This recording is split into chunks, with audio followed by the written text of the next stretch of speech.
श्री गुरु चरण कमलेभ्यो नमः। सुखदेव गोस्वामी जी कहते हैं, अरे राजा परीक्षित, इन भौतिकवादियों जो सांसारिक कार्य में लगे रहते हैं उनको भौतिकवादी कहते हैं।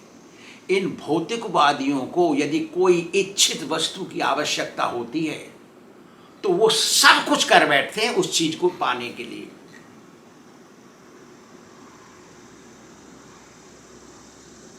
किसी को धन की आवश्यकता होती है तो दिन रात काम करता है, मेहनत करके धन कमा के जोड़ना चाहता है, लोभी बन जाता है, एक पैसा खर्च नहीं करेगा।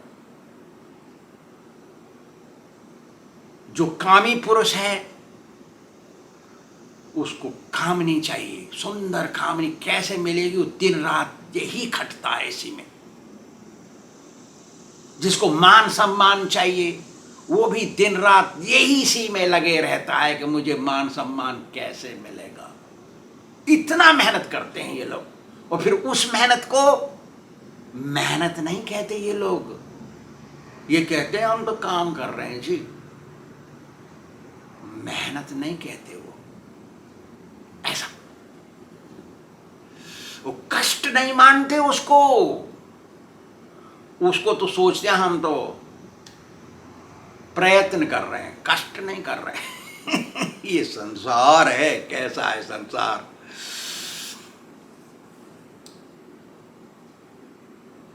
जो परोपकारी होते हैं, दूसरे की भलाई करने में लगे रहते हैं, उनको भलाई करने से शांति मिलती है, सुख मिलता है उनको। वो अपने कभी कभी प्राण भी दे देते हैं दूसरे की भलाई करने के लिए। भलाई करने वाले श्री सुखदेव जी आगे कहते हैं कि भगवान ने देवताओं को बता दिया, तुम जाओ और दधीची की हड्डियों को लेकर के विश्वकर्मा को दे दो और कह दो उससे कि ऐसा एक अस्त्र बनाए जिससे कि वो वृत्रासुर का सिर कट सके उससे। ऐसा वज्र बना दो, कह दिया उनसे।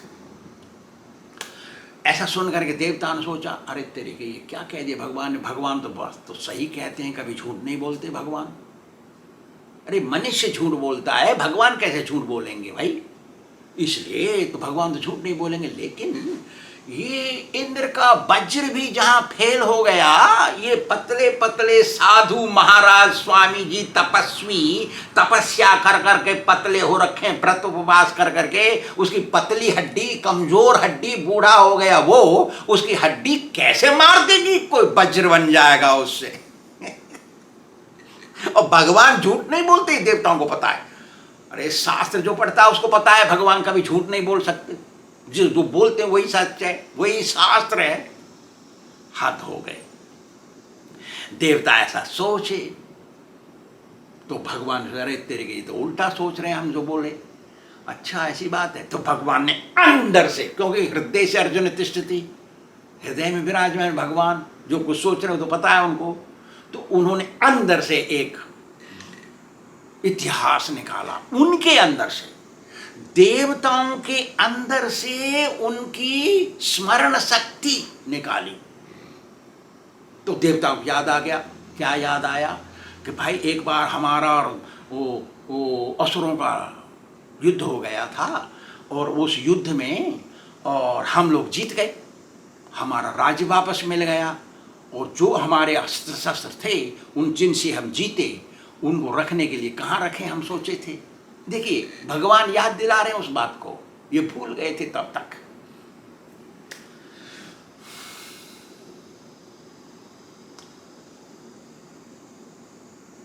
हमको चिंता लगी कि स्वर्ग में रखेंगे तो ये चोरी हो जाएंगे, क्योंकि असुर लोग माया भी होते हैं, आकर के ले जाएंगे यहाँ से। हम कहाँ रखें, हमारी जीत तो हो गई है, अब हमको चिंता लगी कैसे रखें।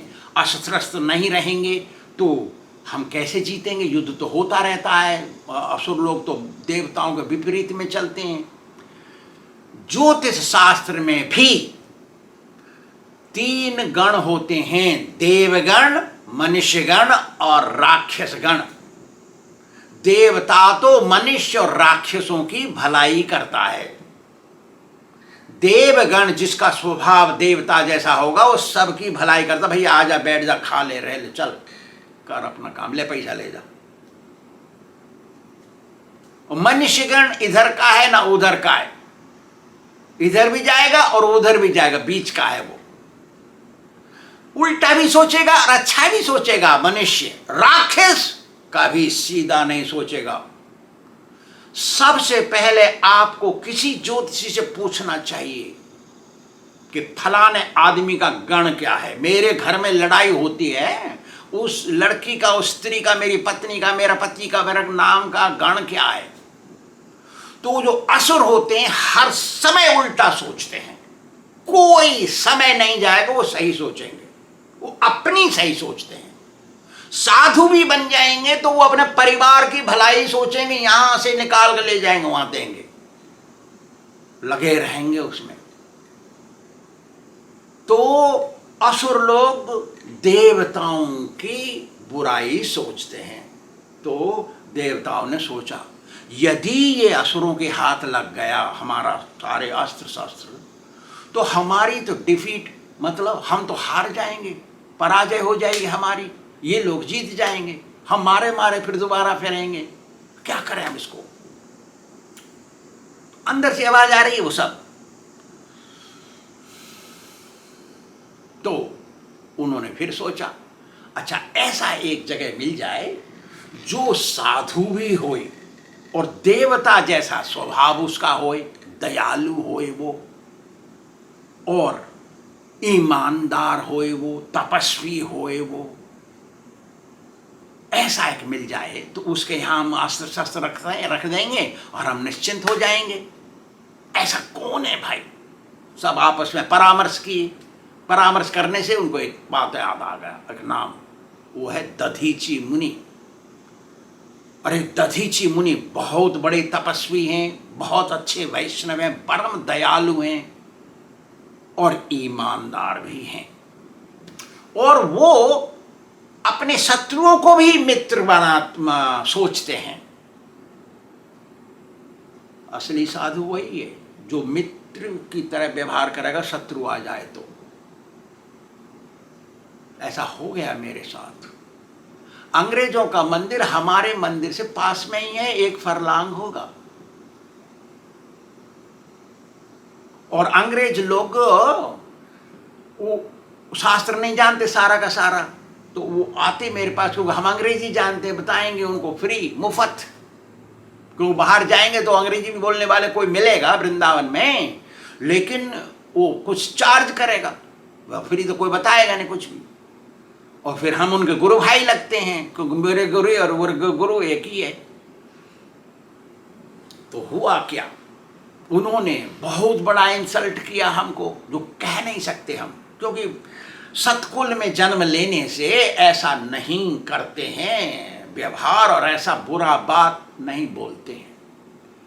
उनका तो है गाय खाना, शराब पीना, रंडीबाजी करना, वो इतना बुरा काम करते हैं कि हमारे भारत में अभी इस समय कोई इतना बुरा सोचेगा भी नहीं, जानता भी नहीं इतनी इतनी बुरी चीज होती है। ऐसे होते रहते हैं ये लोग, इनके पुरखे ऐसे रहे, इनका स्वभाव है ऐसा। तो ऐसा व्यवहार किया हमारे साथ, तो हम आ गए, वहां से निकले, आ गए, अपना बनाए। तो ये लोग, उनको पता है कि ये शास्त्र में पारंगत है, जानता है पूरा शास्त्र, यही हमारे उत्तर दे सकता है। तो क्या करते वो, जब रात हो जाती, सूर्य छिप जाता, अंधकार हो जाता, क्यों उस समय रोड में लाइट भी नहीं थी, अब होगी कि नहीं मुझे मालूम नहीं, मैं निकलता नहीं आश्रम से। तो अंधकार हो जाए तब आते थे वहां से बड़े बड़े लीडर, मेरे आश्रम में आते थे, प्रणाम करके बैठते थे, हम व्यवहार अच्छा करते थे और हमसे प्रश्न पूछते थे, मुझे मालूम है इसका उत्तर, किसी को नहीं मालूम इस काम में, तो हम बताते थे उनको सही। साधु कभी गलत नहीं करेगा, वो बिल्कुल सही करेगा, तो हम सही उत्तर देते थे।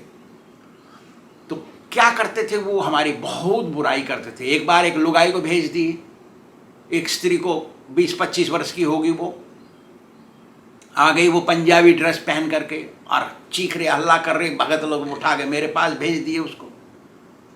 वो दूर बैठ गई 5-7 गज दूर हमसे, और 5 मिनट बात किया हमसे अंग्रेजी में, वहां से खड़े हो गए भाग के मेरे सिंहासन पे चढ़ के सीधा पैर मेरे सिर पे रख दिया। ब्रजवासी था वहां पे, पूछिए उसको, वो तो था। और ब्रजवासी ने पकड़ा उसको, और एक और लड़का था। प्रभु जी कृभु जी ये बेकार है सब, वो उनका उल्टा विचार होता है, उसको कहते हैं राक्षस गण सुशी। तो उसने इतना बड़ा मुंह भर के थूक डाल दिया मेरे ऊपर, कोई बात नहीं। तो मैंने ये सब वेबसाइट में डाल दिया। तो तब से 8-10 वर्ष हो गए होंगे, 8 वर्ष शायद, तब से अंग्रेज लोग मेरे आश्रम में नहीं आते हैं, क्योंकि मैंने वेबसाइट में डाला ये क्या हो गया मेरे साथ। अरे ये तो दुनिया में बताता है हमारी हरकतें। बंद हो गए वो। तो ऐसा व्यवहार दधीची मुनि का था, अपने शत्रु को भी मित्र की तरह व्यवहार करते। चलो भाई चलते हैं, देवताओं ने सोचा कि ऐसा करता है ये ऐसे, इसलिए हमारे अस्त्र शस्त्रों को लेके गए उसके आश्रम में, आ गए। ऐसा रख देंगे उनके पास, वो तो अच्छी है, ईमानदार भी है, हमारे शस्त्र वापस मिल जाएंगे, हम बिल्कुल सही रहेंगे ऐसा। जब वो आश्रम में प्रवेश किए तो देखा आश्रम को, अरे तेरे की इतना स्वच्छ साफ, इतना अच्छा व्यवहार, इतना शांत वातावरण, जो चीज की आवश्यकता है वहां सब कुछ विद्यमान है, किसी को कहीं मांगने जाने की जरूरत नहीं है, इतना तपस्या का प्रभाव है यहाँ पे, ऐसे सोचे। और देवता हैं वो, और उनको पता पड़ गया कि इस गेट के अंदर बुरे विचार से कोई घुस नहीं सकता। वो सत्युग की बातें हैं ना, सत्युग के अंत की बातें हैं ये। तो ये तो बिल्कुल सेफ है भाई, हमारे शस्त्र तो यहाँ सुरक्षित रहेंगे, क्योंकि कोई बुरे विचार से प्रवेश ही नहीं कर सकता इस आश्रम में। तो चोरी के विचार तो बुरा हो गया, तो वो इस विचार से, चोरी के विचार से भी प्रवेश नहीं करेगा, तो हमारे अस्त्र तो सही रहेंगे यहाँ पे। तो आ गए देवता लोग। अब देवताओं को देखा, किसने? दधीची मुनि ने। देखता, अरे तेरे के इंद्र, चंद्र, वरुण, कुबेर, अग्नि, यम, बड़े बड़े देवताएं हैं तो, और उनके साथ अनेक देवताएं। स्वामी जी खड़े हो गए, आइए साहब स्वागत के लिए। उनको अलग अलग आसन दिलवाया, बैठ गए वो देवता लोग। उनकी पत्नी गभस्तिनी वो स्वामी जी की सहायता करे, तपस्या में सहायता करे, यज्ञ करने के समय उनकी सब चीज लावे, जो जरूरत है वहाँ पे रक्षा करे, देखे भाले, गाय की सेवा करे, सब करती थी वो। ब्रह्मचारी लोग, बच्चे लोग रहते थे वहाँ पे, और सब गभस्तिनी के साथ गाय की सेवा में लगते, इत्यादि इत्यादि। तो देवताओं से पूछा स्वामी जी ने, दधीची मुनि ने, मैं क्या आपकी सेवा करूं, आप कैसे आए? तो असुरों, देवताओं ने बताया कि महाराज अभी असुरों के साथ युद्ध हुआ था और हमारी जीत हो गई, हमारा राज्य हमें वापस मिल गया, हमें एक चिंता लगी है हमारे अस्त्र शस्त्रों की सुरक्षा की। हम स्वर्ग में रखें तो ये असुर लोग बड़े मायावी होते हैं, चुरा लेंगे वहाँ से, और इनके हाथ लग गए ये अस्त्र शस्त्र, हमारी पराजय निश्चित है। और कोई कैसे चोरी हो गया तो हमारी पराजय ही है इसमें। हम बहुत खोजे भी ने, कहीं कोई जगह नहीं मिली। हम चाहते हैं हमारे अस्त्र शस्त्र आपके आश्रम में सुरक्षित रहेंगे, इसलिए हम आए यहाँ पे अपने अस्त्र शस्त्रों को रखने के लिए। आप मेहरबानी करके कुछ समय के लिए हमारे डिपॉजिट रख लीजिए और हम वापस ले लेंगे आपसे, ऐसा बोले। स्वभाव साधु का, वैष्णव का दूसरे की भलाई का ही होता है, बुराई नहीं करता है, वो सही नियम से चलता है, वो तपस्या भी करता है, व्रत उपवास तपस्या करना है, गुरु की बात पर चलना भी बहुत बड़ी तपस्या है, ऐसा करते हैं वैष्णव।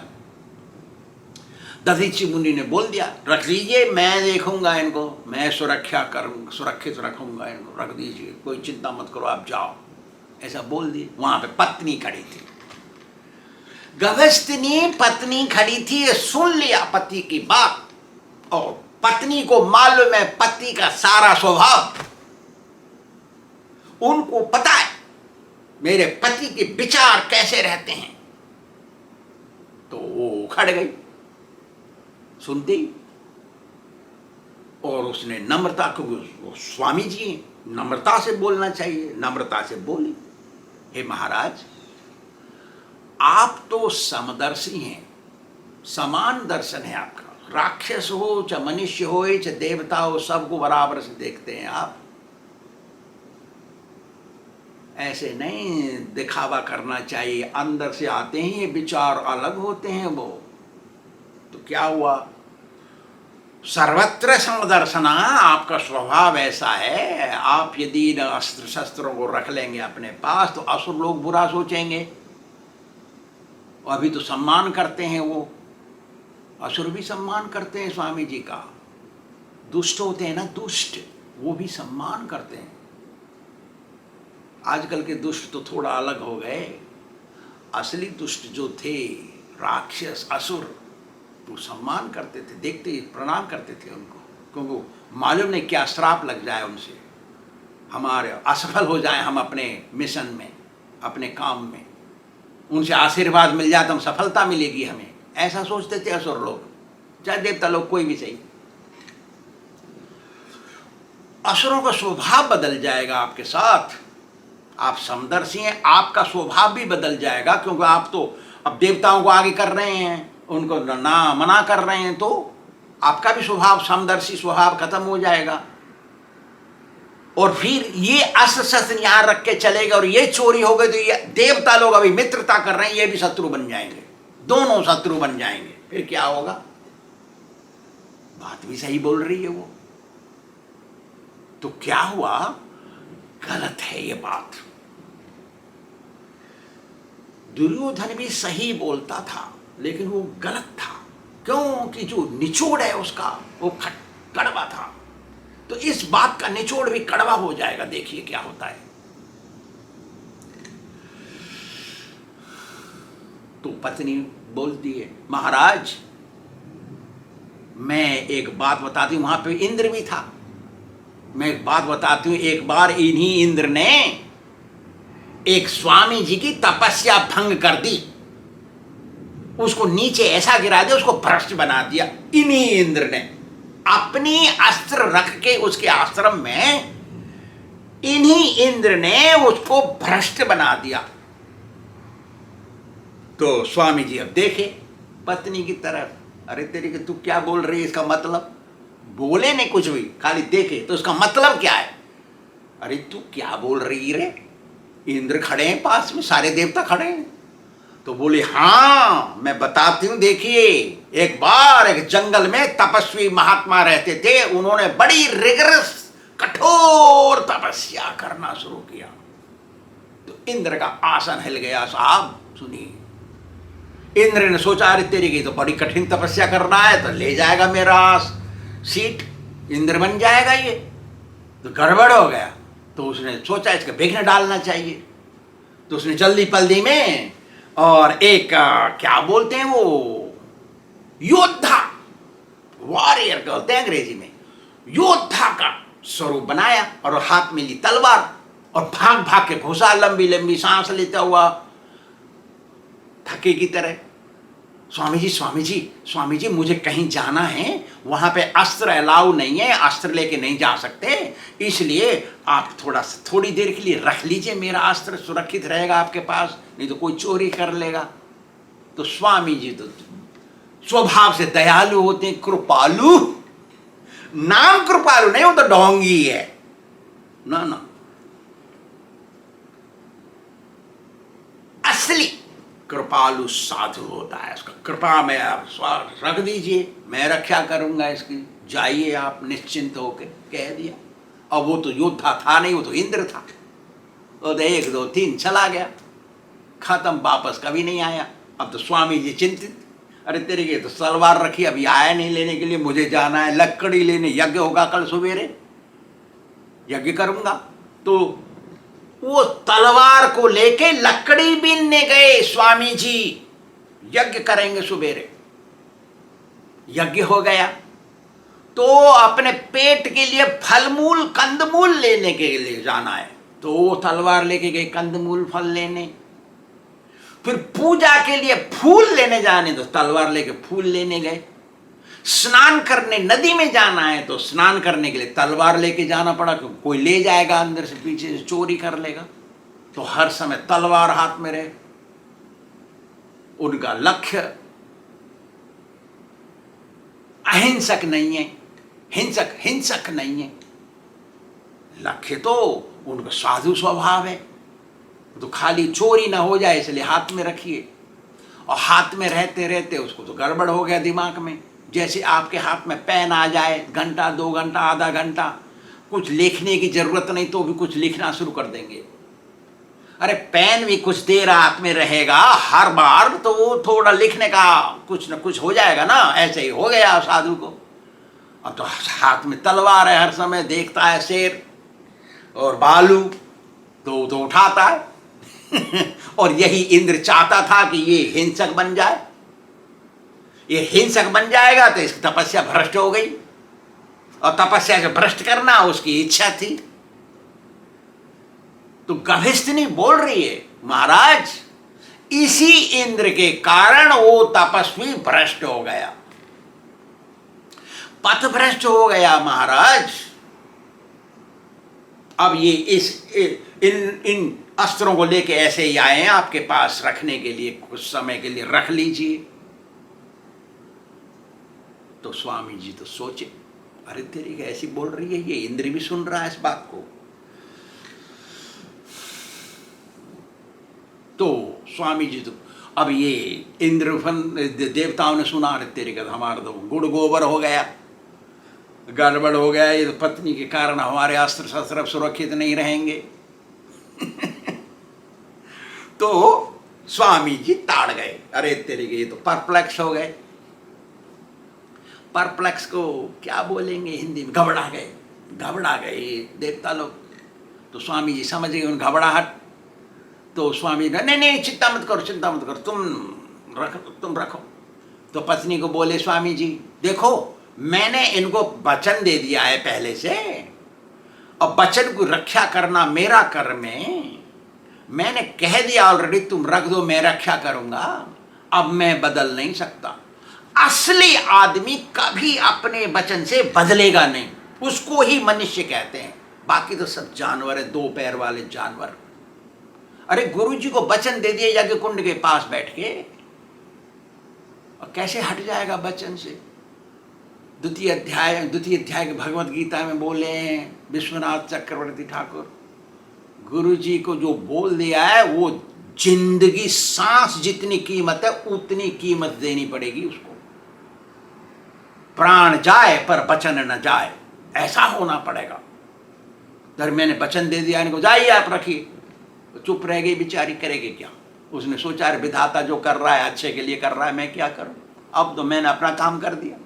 बात भी सही है, सबको अपना अपना काम करना चाहिए, परिणाम को बारे में विचार नहीं करना चाहिए। कर्मण्येवाधिकारस्ते मा फलेषु कदाचन, तो ऐसा होना चाहिए। तो क्या हुआ, रख दिए और चले गए देवता लोग। यहां 1 साल का उनका 1 दिन होता है, हमारे 360-65 दिन उनका 1 दिन होता है। चंद्रायण और दक्षिणायन और उत्तरायण मिलके 1 दिन होता है उनका। गड़बड़ हो गया तो 1000 वर्ष उनका बीता, उनका देवलोक का 1000 वर्ष तक अभी आए नहीं। कितने वर्ष हो गए, 3,60,000 वर्ष। कितने वर्ष, 3,60,000 वर्ष बीत गए, देवता लोग नहीं आए लेने के लिए।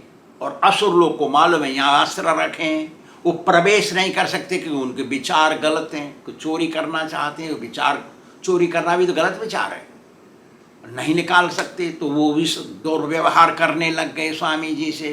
तो स्वामी जी ने सोचा अरे तेरे के असर भी दुर्व्यवहार करते हैं और वो लेने नहीं आ रहे हैं, अरे हम तो गड़बड़ में फंस गए। पत्नी ने बिल्कुल सही कहा था, मैंने नहीं माना पत्नी की बात। तो उन्होंने विचार किया क्या करना चाहिए। तो उन्होंने एक लोटा जल लिया, बैठ गए अस्त्र शस्त्रों के पास, एक परात लिया, बैठ गए। पत्नी से कहा एक एक मेरे को दे दो, एक एक अस्त्र लिए थाली में रखे, उनको मंत्र द्वारा उसको थोड़ा बूंद बूंद स्नान कराए और थाली में सारे मंत्र द्वारा उनका सारी शक्ति खींचने के लिए। तो स्नान करा, सारे अस्त्र खत्म हो गए। तो सारा वाह पानी वहां आ गया। मैं अंग्रेजी बोलना शुरू किया।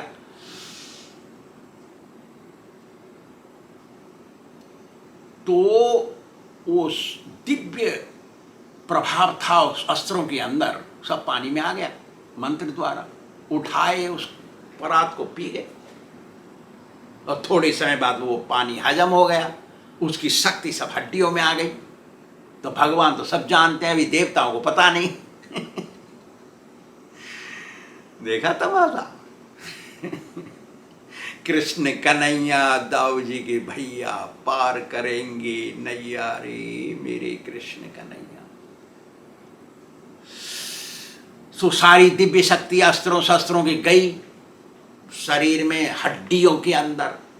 तो वो हड्डी है दधीची के अंदर। तो भगवान जो बोले सत्य बोले, जाओ तुम तुरंत, देर मत करो और दधीची के पास जाओ। और वो मना नहीं करेंगे, वो परोपकारी साधु हैं, वो मना नहीं करेंगे, अपने प्राण दे देंगे और तुमको हड्डी ले लेना। तुम उन लेकर के विश्वकर्मा से एक प्रकार का हथियार बनवाना जो सिर काटता है, जाओ, ऐसा कह दिए भगवान। श्री राधा गोविंद भगवान की जय।